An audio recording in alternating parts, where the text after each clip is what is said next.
نحمده ونصلي على رسوله الكريم.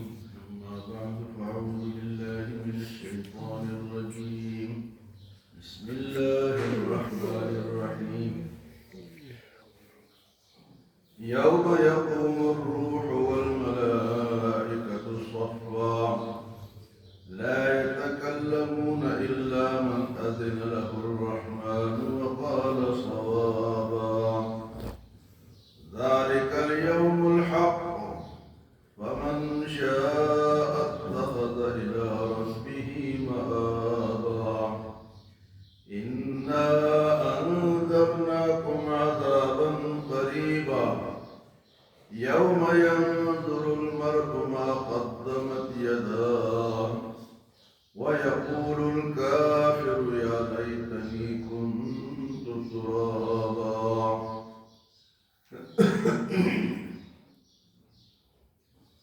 اہل جنت اور آخرت کا منظر ان آیات میں بیان ہوا ہے. یہ ہم نے اہل جنت کا بیان سنا. فرمایا قیامت کا دن ہوگا تو سارے فرشتے اور انسان صف در صف کھڑے ہوں گے. یوم یقوم الروح والملائکۃ صفا. جس دن روح اور فرشتے صف در صف کھڑے ہوں گے. روح سے مراد قرآن پاک بھی ہے، جبرائیل علیہ السلام بھی ہے. تو فرمایا روح بھی کھڑی ہوگی اور ملائکہ بھی کھڑے ہوں گے. صفا، صف در صف. لا يتکلمون الا من اذن. کوئی بات نہیں کر سکے گا سوائے اللہ کے اجازت کے. لا يتکلمون الا من اذن لہ الرحمن. جو کہ رحمان ہے، مہربان ہے، اس کی اجازت کے بغیر کوئی بات نہیں کر سکے گا. وقال صوابا. اور جو بات کرے گا وہ ٹھیک ٹھیک بات کرے گا. غلط بیانی کوئی نہیں کر سکے گا. لا يتکلمون الا من اذن. تو اللہ کی اجازت کے بغیر کوئی بات نہیں کر سکے گا. قیامت کا منظر ہوگا، لوگ پریشان ہوں گے، نفسی نفسی کا عالم ہوگا. لوگ انبیاء کے پاس جائیں گے کہ آپ اللہ سے سفارش کریں. ایک نبی کے پاس، دوسرے نبی کے پاس، پھر آخرت میں حضور صلی اللہ علیہ وسلم اللہ کے سامنے سجدہ ریز ہوں گے. سجدہ فرمائیں گے اور کافی دیر تک آپ سجدہ کریں گے. اس کے بعد اللہ پاک فرمائیں گے کہ میرے لیے بھی آپ سر اٹھائے اور جو آپ جس کی سفارش کرنا چاہتے ہیں کریں. فرمائے کہ الا من اذن. بعض لوگوں کا یہ عقیدہ ہوتا ہے کہ ہم نیک لوگوں کی اولاد ہے، ہم چاہے جو بھی کرے وہ ہماری سفارش کر دے گی، ہمیں بچا دے گی. یہاں فرمایا کہ اللہ کی اجازت کے بغیر کوئی بات نہیں کر سکے. اور آیت کرسی میں آپ سنتے ہیں من ذا الذی یشفع عنده الا باذنہ. کون ہے جو اس کے سامنے اس کی اجازت کے بغیر سفارش کرے. کچھ مشرکین کا یہ عقیدہ ہے کہ ہمارے جو بت ہیں، دیوتا ہیں، ہم چاہیں جو بھی کریں یہ اللہ سے زبردستی ہمیں بچا دے. زبردستی والا عقیدہ ہے ان کا. ہم ان کی عبادت کرتے ہیں، ان کو پوچھتے ہیں، یہ آخر میں ہمیں بچا دیں گے. تو وہ عقیدہ غلط ہے. اللہ فرماتے کوئی بات بھی نہیں کر سکے گا، سفارش تو دور کی بات. لا يتکلمون الا من اذن لہ الرحمن. جو کہ بڑا مہربان ہے. وقال صوابا. اور جو اس دن بات کرے گا وہ جھوٹ موٹ بھی نہیں بول سکے گا. بات سچ کرے گا تو کر سکے گا، ورنہ غلط بیانی نہیں ہو سکے. اس کے بعد اللہ پاک فرماتے ہیں ذالک الیوم الحق.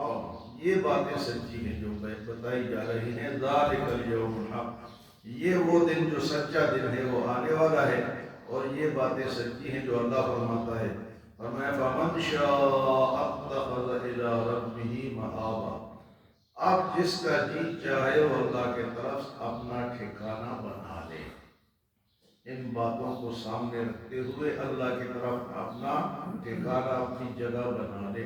فمن شاء اتخذ الى ربه مآبا انا انذرناکم عذابا قریبا، بے شک میں نے تمہیں قریبی عذاب سے ڈرا دیا۔ انا انذرناکم عذابا قریبا، اب ہم تو دور سمجھتے ہیں، اللہ فرماتا ہے کہ یہ عذاب جو آئے گا وہ نزدیک ہے، وہ دور نہیں ہے۔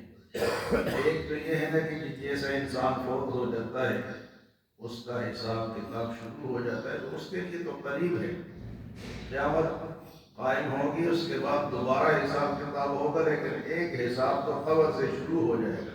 اِنَّا أَنذَرْنَاكُمْ عَذَابًا قَرِيبًا، اللہ فرماتا ہے کہ میں نے تمہیں قریبی عذاب سے ڈرا دیا، بتا دیا۔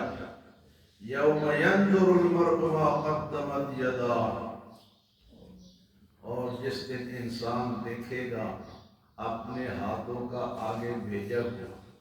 یوم ينظر المرء ما قدمت یداہ، اس کے ہاتھوں نے آگے کیا بھیجا ہے، تو آگے بھیجنا ضروری ہے۔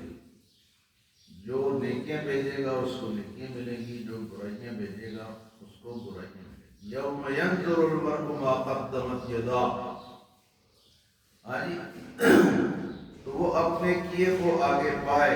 یوم ينظر المرء ما قدمت یداہ، اس کے ہاتھوں نے آگے کیا بھیجا، قریبی عذاب سے ڈرا دیا، اور آگے کیا بھیجا ہے وہ دیکھ لے گا۔ ينظر المرء، انسان دیکھ لے گا، ما قدمت یداہ، اس کے ہاتھوں نے آگے کیا بھیجا ہے۔ وَيَقُولُ الْكَافِرُ يَا لَيْتَنِي كُنتُ تُرَابًا، اور کافر اس دن کہیں گے یا لیتنی، کاش، کنت ترابا، آج ہم مٹی ہوتے، انسان ہم۔ آج انسان ہونے پہ فخر کرتے ہیں کہ ہم انسان ہیں، یہ ہمارے حقوق ہیں۔ سب سے ویسے بھی اللہ نے انسان کو سب سے اونچا بنایا ہے، لیکن قیامت کے دن کافر کیا کہیں گے، کاش ہم کیا ہوتے۔